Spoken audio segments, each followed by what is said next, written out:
Olá, tudo bem? Bom, hoje a nossa aula vai ser sobre farmacologia e doenças renais crônicas. A primeira coisa que a gente pensa quando fala sobre uso de medicamentos e função renal é na importância desse tema. Por quê? Porque muitos medicamentos possuem efeito ou fazem efeito terapêutico no próprio rim.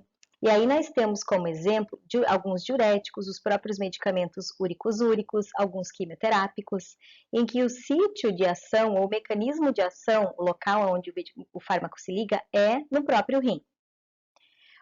Outro motivo é que a excreção renal de substâncias exógenas, ela é prioritária, ela é majoritária, né? Então, não só em caso de intoxicações, como eu exemplifiquei aqui, mas a excreção renal, ela acontece com a maioria dos fármacos que a gente utiliza.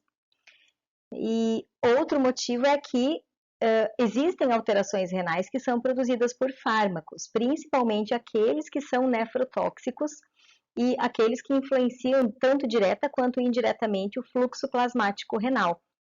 Alguns exemplos aqui, no caso, a anfotericina B, que é um antifúngico, os aminoglicosídeos, o exemplo mais comum é a gentamicina, outros fármacos do grupo dos simpatomiméticos, o que eles fazem? Eles podem, por um tropismo, né, por uma seletividade, causar nefrotoxicidade. Outro item, ainda falando da importância desse tema, é em relação ao comportamento da excreção de fármacos usados durante a diálise. Porque muitos pacientes que têm doença renal crônica, eles fazem a terapia substitutiva renal. Então, usam algum tipo de diálise, né? E a utilização de medicamentos por pacientes submetidos a tratamento dialítico crônico, que seria contínuo, e o aproveitamento do procedimento de diálise também para o tratamento de intoxicações exógenas, né? Então, por exemplo, tem alguns fármacos que depois eu vou abordar, que não é recomendado, por exemplo, que se use antes da diálise, porque eles vão ser excretados junto com a diálise, né? Então, tem algumas características de alguns fármacos que têm esse perfil. A diálise aqui também está sendo utilizada, né, colocando a importância da diálise para tratamento de intoxicações exógenas.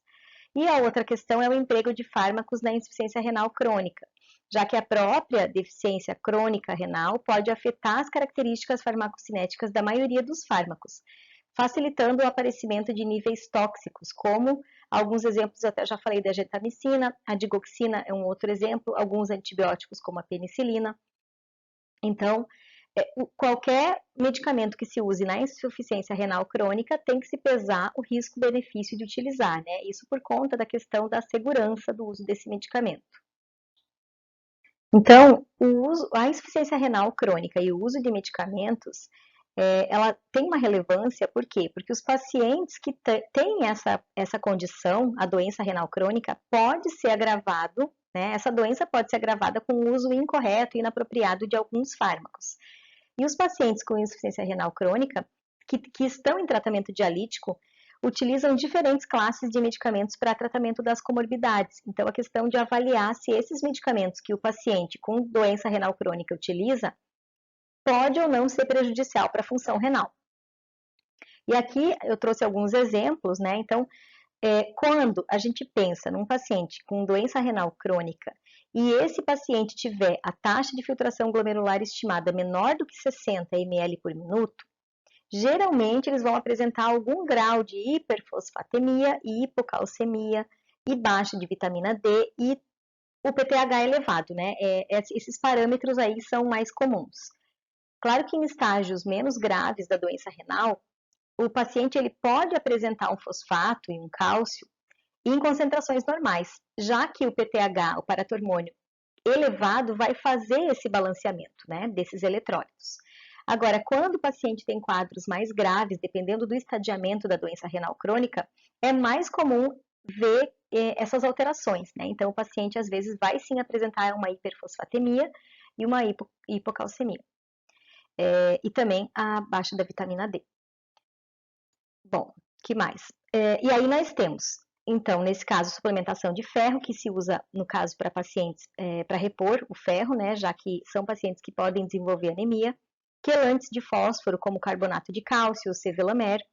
Por quê? Porque o fósforo, né, por estar em excesso na hiperfosfatemia, o ideal é que sejam usados medicamentos para fazer aquela ação desse fosfato, né, desse fósforo em excesso. O calcitriol, aqui colocado, ele é destinado ao tratamento da hipocalcemia e em pacientes submetidos a diálise renal crônica, principalmente, para reduzir e reduz significativamente os níveis elevados do paratormônio, resultando em melhora da osteodistrofia renal. E o calcitriol é o composto gerado a partir da ativação da vitamina D, né? E essa ativação acontece nos rins, então por isso que os pacientes com doença renal crônica não têm essa questão, né, da metabolização, da ativação da vitamina D em calcitriol. Tá? Então, perdendo massa renal, né, como é o caso do doente renal crônico, ele perde essa funcionalidade, tá? Além de outros fármacos, que geralmente os pacientes acabam usando antihipertensivos, outros fármacos que também atuam no sistema cardiovascular, hipolipemiantes e outros, né? Ainda, o que a gente pode ver? Em relação a parâmetros farmacocinéticos, o que a insuficiência renal crônica altera? Ela altera vários parâmetros farmacocinéticos. Então, o paciente que tem uma doença renal crônica, ele vai ter, por exemplo, a absorção de medicamentos alterada. Isso por quê? Porque está influenciada pela questão dos vômitos, pelo edema gastrointestinal. A alcalinização gástrica também diminui a absorção de muitos compostos, muitos fármacos que são que são melhor absorvidos em meio ácido. Então, além da absorção, também pode ter alteração na distribuição. Então, na distribuição, o que nós vemos? Uma diminuição da fixação de fármacos a proteínas. Então, eles ficam menos ligados à albumina ou outras proteínas plasmáticas, seja porque o paciente tem menor quantidade dessas proteínas plasmáticas, ou porque esses fármacos são deslocados da albumina ou de outras proteínas em presença de outros compostos que se acumulam na insuficiência renal e que podem estar têm mais afinidade pela albumina. Então, a biodisponibilidade desses fármacos vai variar mais em pacientes com doença renal crônica do que em pacientes com função renal normal. E a outra questão é o aumento do peso corporal por retenção hídrica, né, que aumenta a distribuição de fármacos hidrossolúveis. Tá? Então, tem essa questão, que quando o fármaco é mais hidrossolúvel, ele não se acumula tanto nas gorduras, né? Ele fica mais nos compartimentos líquidos, né, do corpo. E um outro fator farmacocinético é a biotransformação, que é a metabolização hepática. Então, apesar da disfunção ser renal, o doente tem uma disfunção renal, uma perda de massa renal, a gente vê que existem alterações na biotransformação hepática dos medicamentos. O que acontece? Acontece uma mudança na atividade do citocromo P450, que é aquele conjunto enzimático que biotransforma a maioria dos fármacos que a gente pode administrar no paciente. O que acontece, a alteração que acontece é naquelas reações de fase 1, que é a primeira etapa da biotransformação, né? Então, são geralmente reações de redução e hidrólise, elas estão diminuídas. Então, a gente biotransforma menos, enquanto que as reações de fase 2 geralmente têm taxas normais em pacientes urêmicos. Não ocorre tanta diferença nas reações, por exemplo, de conjugação. Mas, se você tem a primeira etapa, que é uma etapa que limita a biotransformação, você vai ter um acúmulo maior de fármaco, por exemplo, né, que volta para a corrente sanguínea e que não consegue passar pelo processo de biotransformação e de excreção com tanta facilidade.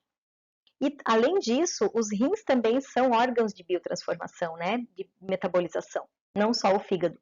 Então, os rins também fazem reações de oxidação e conjugação, e é o caso de fármacos muito usados, inclusive por pacientes com doença renal crônica, que é a furosemida, a vitamina D e até a insulina. A presença de maior quantidade de fármaco livre no fígado altera a velocidade de biotransformação hepática.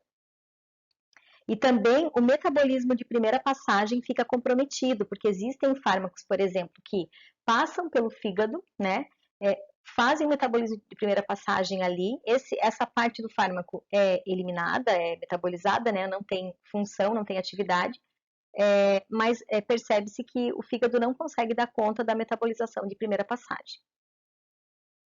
Uma outra questão, um outro parâmetro, agora falando dos parâmetros farmacodinâmicos, o que acontece?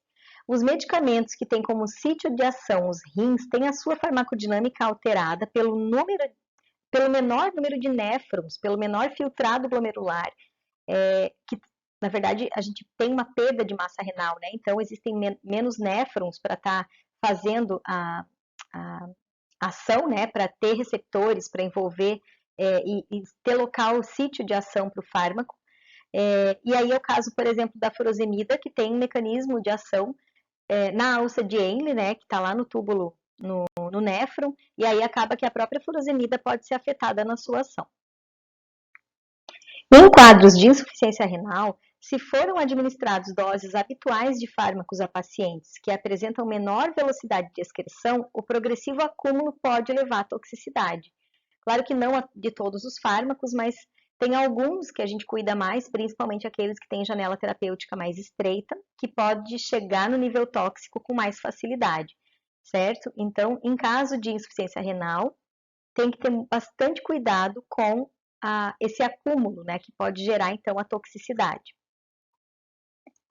E aí, quando a gente fala em toxicidade, a gente fala em doente renal crônico, a gente não pode deixar de falar em nefrotoxicidade, que é justamente a alteração renal, funcional ou estrutural decorrente da ação dos produtos que exercem a toxicidade seletiva no parênquima renal, seja porque atingem uma alta concentração, ou porque o tecido renal tem características fisiológicas ou bioquímicas que o tornam mais sensíveis a essas substâncias. É aquele tropismo, né, que a gente fala, que ele tem uma tendência a, por exemplo, fazer acúmulo, fazer depósito no mesênquima renal. E aí o que acontece é que vai gerar uma toxicidade ali naquele tecido. E o que nós temos nessas situações? Existem razões para a vulnerabilidade dos rins aos efeitos tóxicos dos fármacos. Por quê? Porque os rins são locais que têm um rico suprimento sanguíneo. E isso faz com que grandes frações de toxinas circulantes alcancem o rim, né? Então, por conta do grande suprimento sanguíneo, né, da questão do sangue que passa pelos néfrons, é um local que pode ter acúmulo dessas toxinas. Outro motivo, outra razão, é a grande superfície epitelial dos rins que favorece, que propicia múltiplos sítios onde as toxinas podem interagir.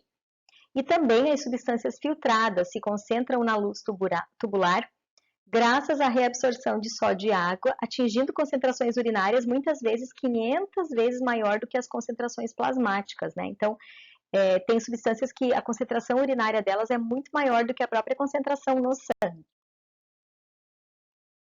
Uma outra questão que a gente pode colocar também, que também entra como razão que leva a efeito tóxico nos rins, é que os fármacos, na grande maioria deles, ácidos e bases orgânicas fracas, utilizam os mecanismos especializados de transporte tubular renal, o que determina sua maior concentração no parênquima renal.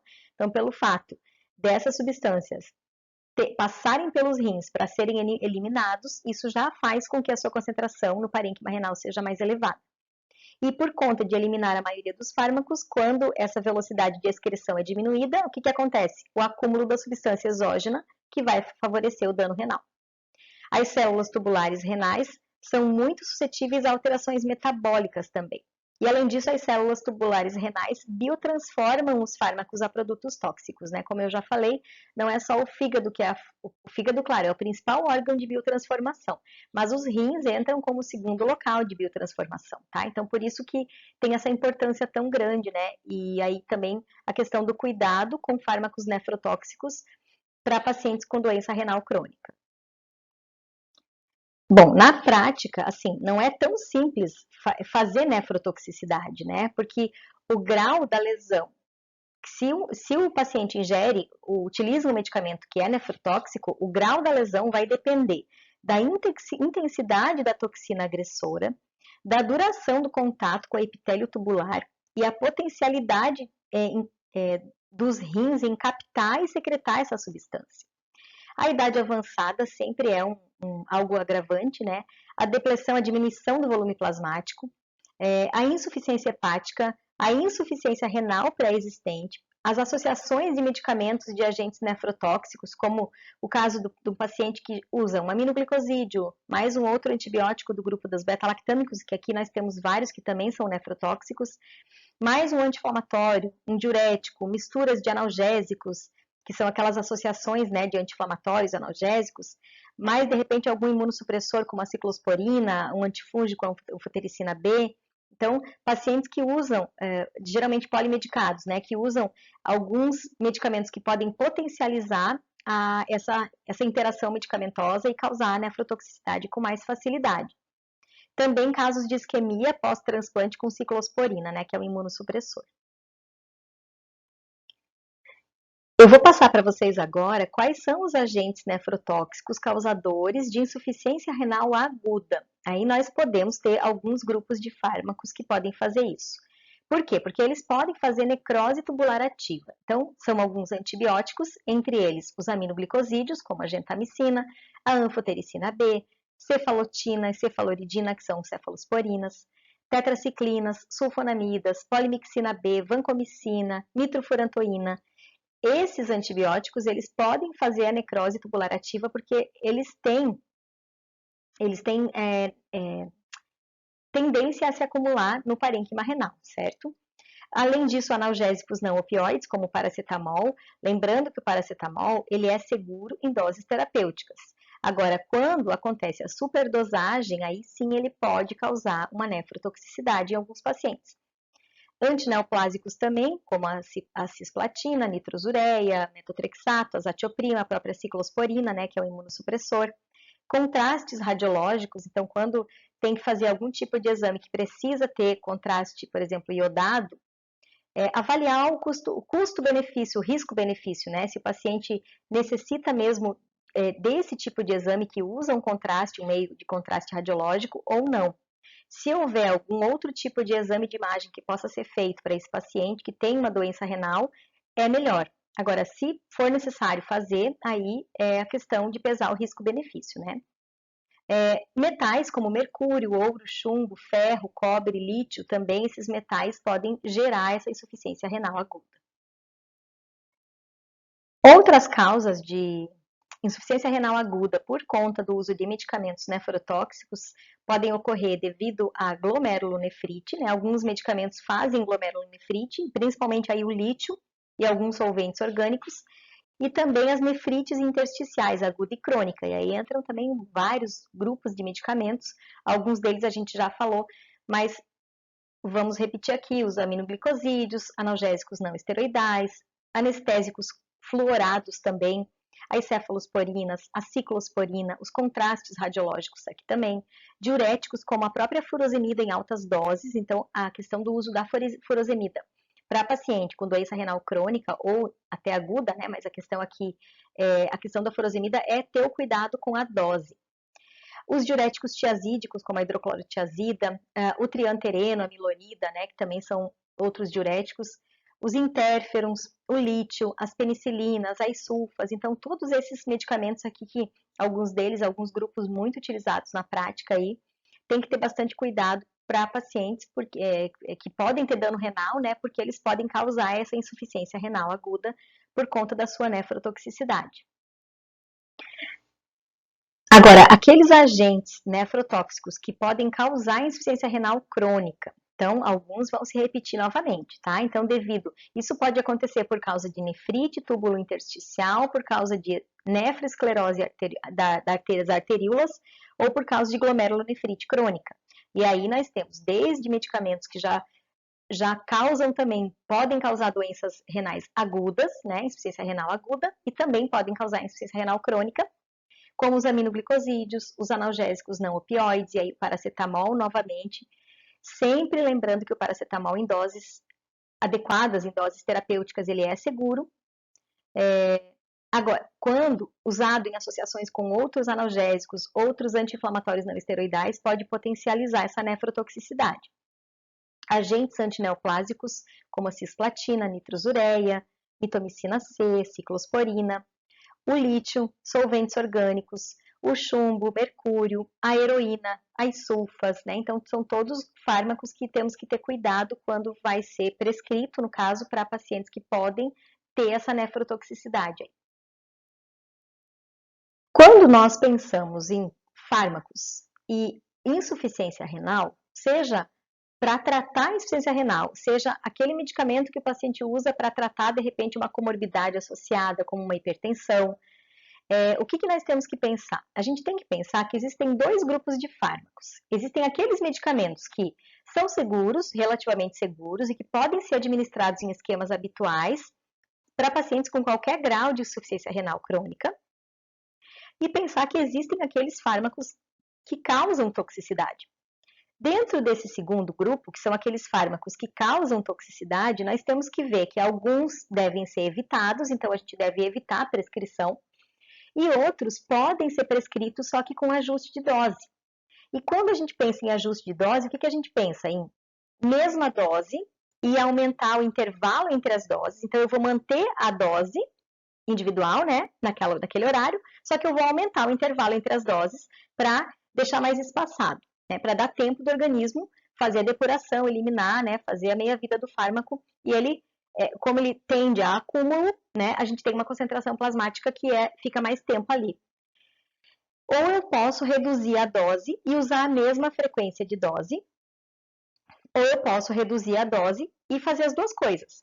Aumentar o intervalo e reduzir a frequência, e usar a mesma frequência, né? Então, eu diminuo a concentração de cada dose e uso a mesma frequência, o mesmo intervalo, ou eu reduzo a dose, diminuo a concentração da dose, aumento o intervalo entre elas, né? O que vai ficar menor ainda, e posso manter a mesma frequência, ou então até, né, fazer uma alteração na frequência de doses, tá? Mas o ideal sempre é fazer esse ajuste pensando no acúmulo do fármaco. Então, se eu tenho acúmulo, eu tenho que espaçar mais as doses ou diminuir a concentração de cada dose, né? Aí cada paciente vai responder de uma forma também.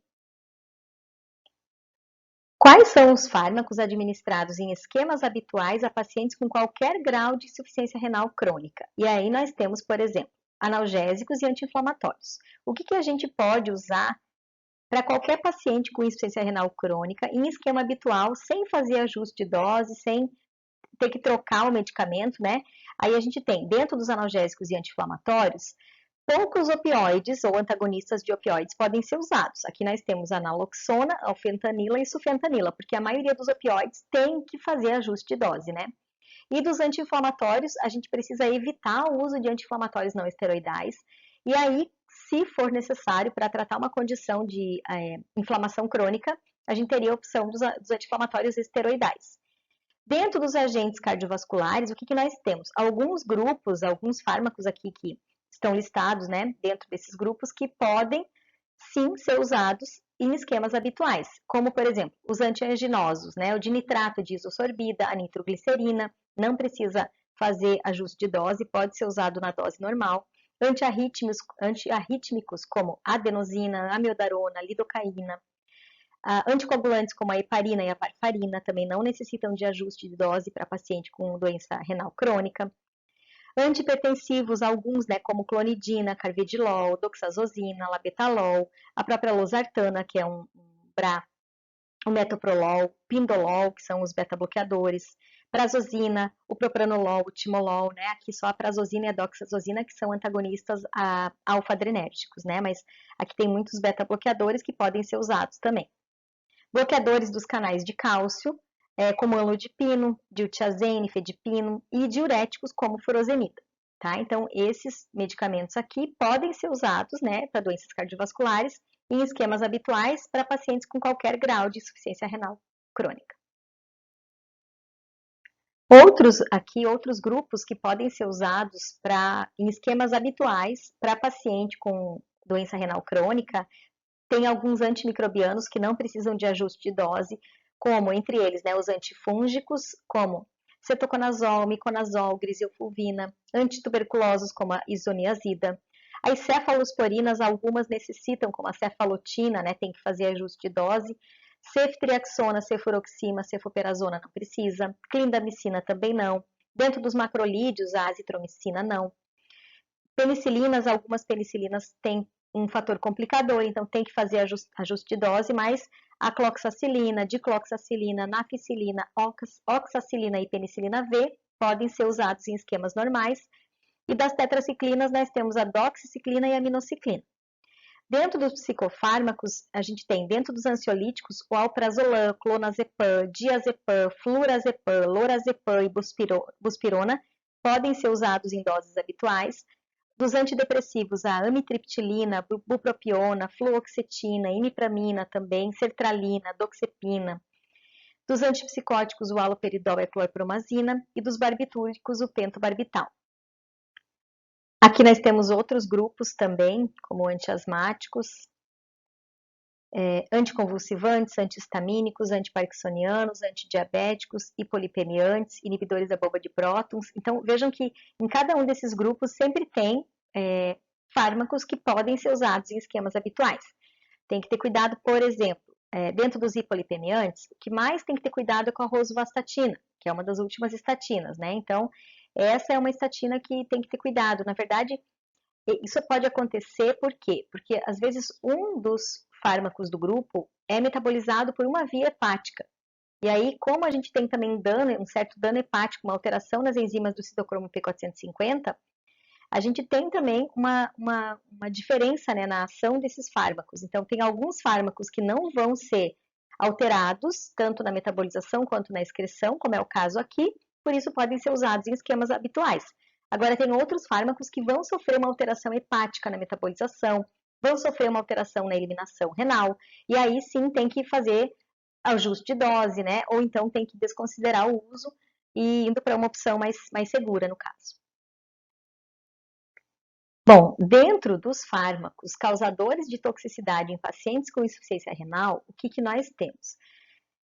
Aqueles que são excretados pelos rins, predominantemente na forma ativa, eles podem ter maior suscetibilidade de causar dano renal. E aí nós temos o exemplo da gentamicina e da digoxina. Por quê? Porque eles vão ser excretados na forma ativa. Na verdade, a gentamicina é um medicamento que ela tem é muito hidrossolúvel, né? Ela não tem aquela questão de ter que passar pelos fígados, pelos rins para perder a lipossolubilidade, né, para ficar mais hidrossolúvel para ser eliminada. Ela já é hidrossolúvel, assim como a digoxina, já que ela se acumula em massa magra, né? E a gentamicina também tem uma questão que ela tem alto peso molecular. Então, vão fazer efeito terapêutico quanto vão ser eliminados na forma ativa da molécula. Então, nesse caso, como a eliminação ocorre na forma ativa da molécula, a chance de causar nefrotoxicidade é maior. Tanto que uma das reações adversas, né, da gentamicina é a nefrotoxicidade. E da digoxina também. E de uma outra forma, aqueles agentes, aqueles fármacos cujos metabólitos ainda são ativos. Então, por mais que exista, de repente, o fármaco como a procainamida, meperidina, sulfadiazina, o alopurinol e a nitrofurantoína, eles são medicamentos que eles passam pelo fígado, pelos rins para serem metabolizados e eliminados. Mas mesmo os seus metabólitos ainda são ativos, tá? Como é o caso da nitrofurantoína, né, que acaba sendo contraindicada, a gente acaba tentando usar um outro antibiótico que não do grupo da nitrofurantoína, que não esse fármaco, para tratar infecções. Mesma coisa com as sulfas, né, as quinolonas, enfim. Esses fármacos devem ter seus esquemas terapêuticos modificados. E isso pode ser feito pela redução da dose usualmente empregada, ou pelo aumento do intervalo entre as doses, ou então pela combinação das duas possibilidades. Eu vou reduzir a dose individual e também vou aumentar o intervalo entre as administrações, vou espaçar mais entre uma tomada, uma dose e outra dose. Então, dentro daqueles fármacos causadores de toxicidade em pacientes com insuficiência renal, como eu já estava falando antes, quando a gente opta pela modalidade de aumentar os intervalos entre as doses, isso serve para fármacos com ampla margem terapêutica, ampla margem de segurança, né? E daqueles que a ação terapêutica ocorre em concentrações efetivas e intermitentes. Então, eu só vou aumentar o intervalo entre as doses, ou seja, espaçar mais as doses para para fármacos com essas características. E a outra possibilidade é a redução de dosagem, permanecendo a frequência usual de administração. Então, ao invés de usar 500 miligramas, eu vou usar, por exemplo, 250 miligramas. Dessa maneira, acaba sendo mantida a concentração sérica do fármaco dentro do limite mais estreito, com menores oscilações entre os níveis tóxicos e subterapêuticos, né? Isso colocando lá no gráfico da janela terapêutica, nós temos esse perfil. Isso é desejável para fármacos cujo efeito terapêutico ou tóxico é proporcional a essa concentração. Agora, falando dos fármacos que devem ter a dose ajustada em pacientes com insuficiência renal, né? E nós temos vários, né, dentro de vários grupos aqui. Dentro dos inibidores da enzima conversora de angiotensina, que é um grupo bastante utilizado por pacientes com doença renal crônica, nós temos essa questão, que o ideal é que seja ajustada, né, a dose. Atenolol é beta-bloqueador, mas enalapril, captopril, lisinopril, né, são IECA. O sotalol também é beta-bloqueador. A azatioprina, a carbamazepina, etilpental, ranitidina, a codeína, o tramadol e a morfina, aqui os opioides, né, que tem que ter dose ajustada. A digoxina, nós já vimos, né, que digoxina e gentamicina, que está aqui embaixo, são dois fármacos que precisam ter cuidado, porque eles, além deles fazer o acúmulo, eles têm a tendência de causar nefrotoxicidade. Outros antibióticos, além da gentamicina, como a eritromicina, tobramicina e metronidazol, insulina, lítio, metoclopramida, as tiazidas, os diuréticos tiazídicos, como hidroclorotiazida, clortalidona e indapamida, também tem que ter dose ajustada, e azidovodina. Agora, se você colocar na balança, né, a questão do risco e do benefício, muitas vezes você vai perceber que a potencialidade tóxica do fármaco é muito alta, né, ou o fármaco vai acabar sendo ineficaz por causa da função renal prejudicada, e aí é melhor excluir o fármaco do arsenal terapêutico para esse paciente, né, não empregar ele, e aí entram as situações em que os fármacos que devem ser evitados, né, para paciente com doença renal crônica, principalmente doença renal crônica no estadiamento mais grave, tá? E aí nós temos aqui ácido acetilsalicílico e propoxifeno, que são anti-inflamatórios, né, do grupo dos AINES, que deve ter uso evitado. Agentes cardiovasculares como antiarrítmicos, como o bretílio, antihipertensivos como a reserpina, que são fármacos quase não usados mesmo. Diuréticos como a cetazolamida, ácido etacrínico e amilorida.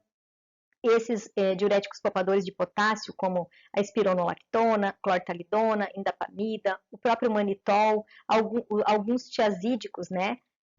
O triantereno. Então, tem vários, dos diuréticos aqui tem vários mecanismos de ação diferentes, mas esse grupo aqui, às vezes, ele tem que ter um certo cuidado, porque como o paciente, aqui entra naquela primeira questão que o paciente, ele vai usar um diurético e o diurético atua nos rins. O mecanismo de ação, o sítio de ação é no sistema renal.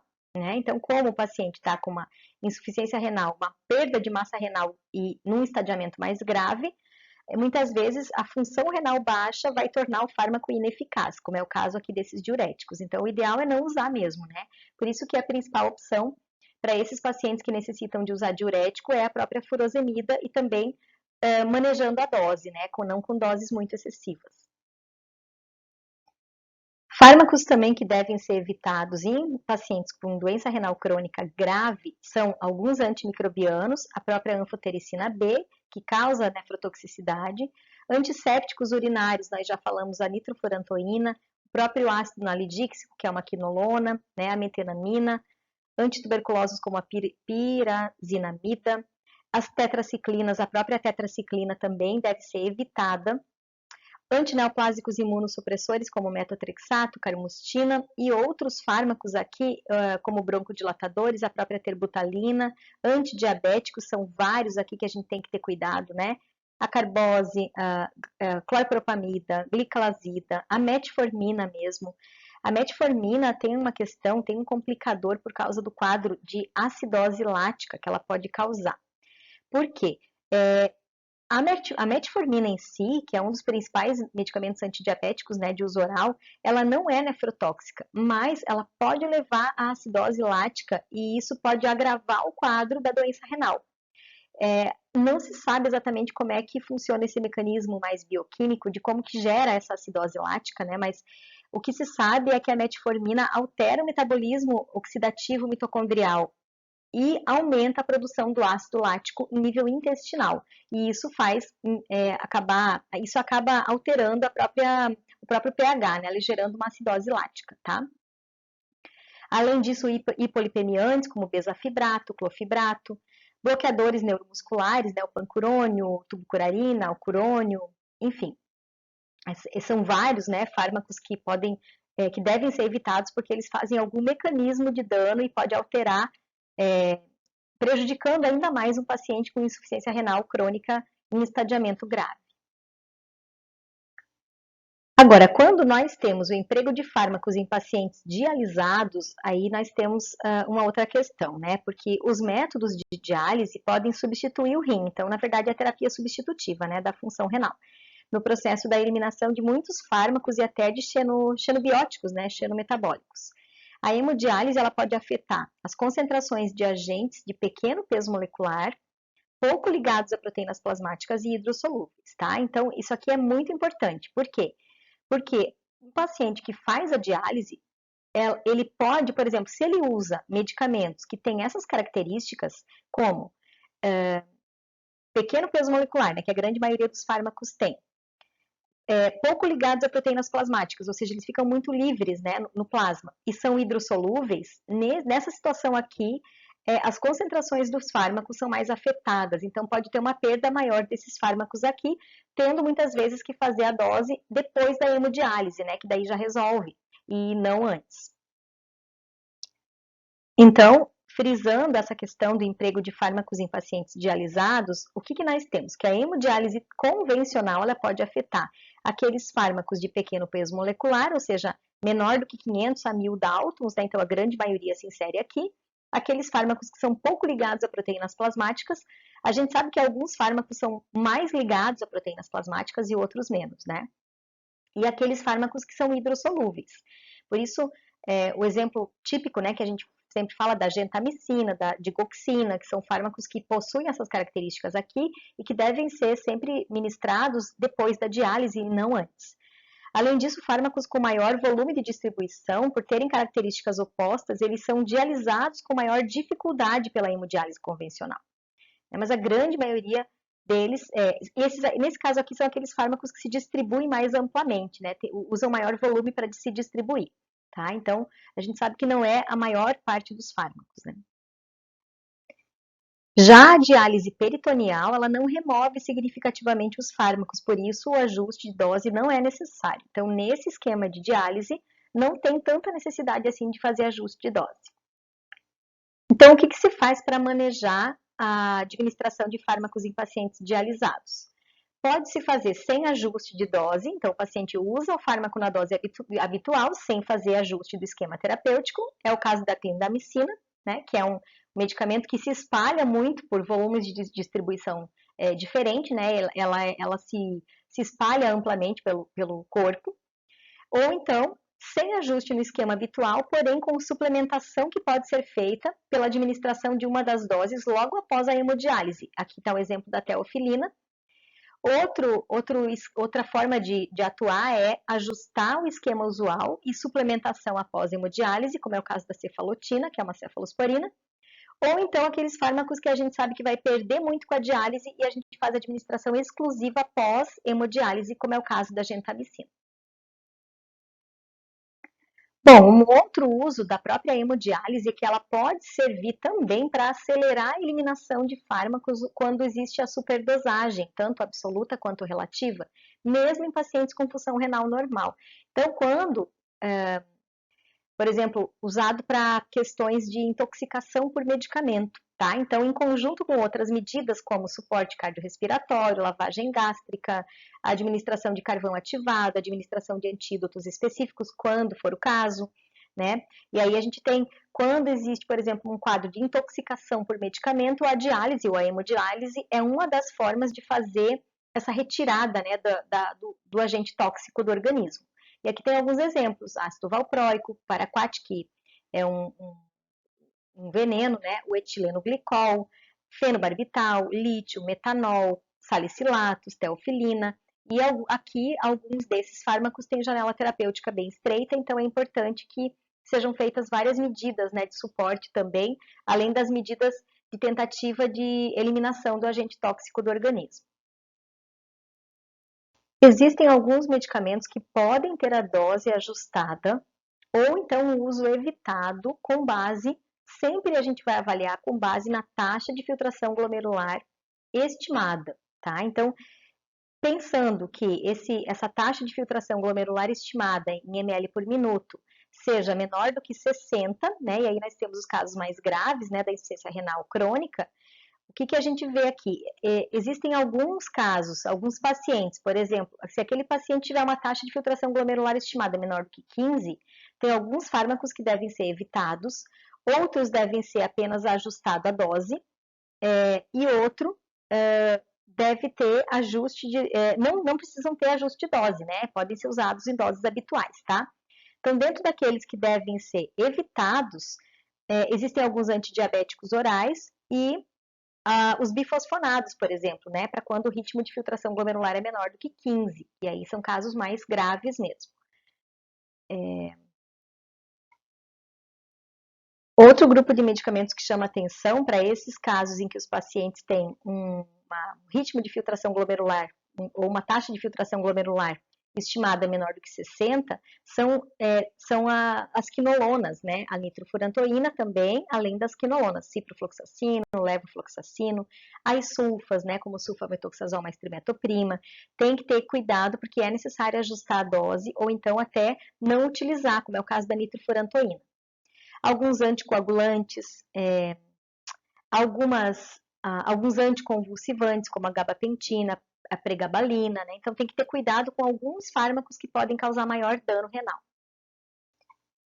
Em relação aos antidiabéticos orais, o grupo dos SGLT2, inibidores da SGLT2, como a dapaglifosina e a empaglifosina, que são até fármacos relativamente novos, eles têm sido usados em pacientes com doença renal crônica com a taxa de filtração glomerular acima de 30 ml por minuto. Então, se for abaixo de 30, esses fármacos devem ser evitados, não deve se usar. E mesmo assim, acima de 30 tem que ser usado com cautela, porque eles são medicamentos novos e ainda não tem um nível de evidência muito robusta da segurança nesses pacientes com um dano renal não tão grave, né? Mas mesmo assim com dano renal. Que mais? A ciclovir e valaciclovir tem que também ajustar a dose. E existem outros fármacos, o baclofeno, a espironolactona, a duloxetina, que para doentes renais graves não se usa, né? E para quando tem um estadiamento de leve a moderado da doença renal crônica, tem que ajustar a dose, tá? Então tem vários medicamentos de uso mais corriqueiro que a gente tem que tomar cuidado. Bom, como é que é feita a avaliação da farmacoterapia em pacientes com doença renal crônica? O primeiro passo para a segurança no uso de medicamentos em pacientes com doença renal crônica é uma prescrição adequada ao contexto clínico do paciente. E isso deve compreender a avaliação da relação risco-benefício de cada medicamento.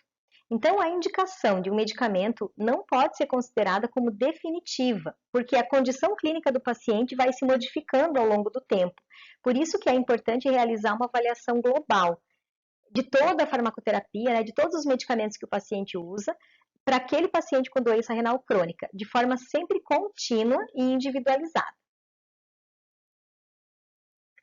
Quando a gente faz a avaliação da farmacoterapia em paciente com doença renal crônica, o que é importante avaliar?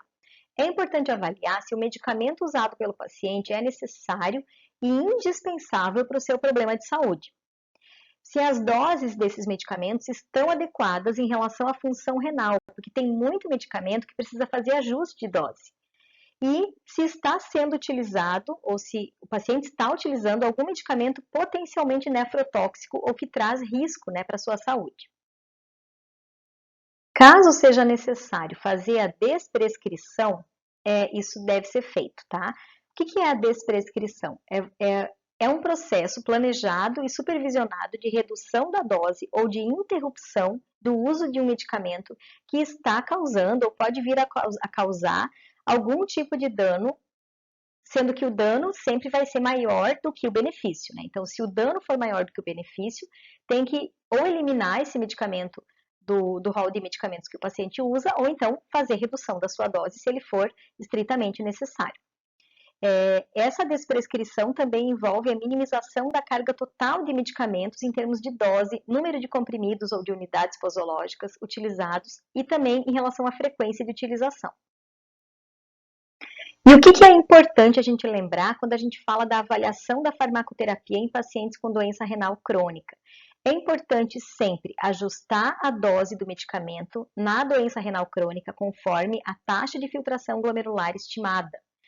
Essa estimativa da taxa de filtração glomerular, ela pode ser calculada segundo o próprio valor da creatinina sérica, de acordo também com o gênero, a idade, o peso corporal, né, até mesmo a raça do paciente, sem necessidade de coleta de urina de 12 horas, né, durante 12 horas. Tá? Então, essa questão de ajuste de dose a partir da TGF, da taxa de filtração glomerular estimada, é muito importante. E uma outra questão é que fármacos que são hemodializáveis tem que serem, eles precisam ser identificados, né? Então, aqueles que por exemplo, eu tenho que dar uma dose depois da hemodiálise, porque ele tem aquelas características de peso molecular baixo, hidrossolúvel, né, que fica pouco ligado à proteína plasmática, então ele fica muito biodisponível, eu vou perder muito esse fármaco. Então, o ideal é que a gente use a dose depois da hemodiálise, ok?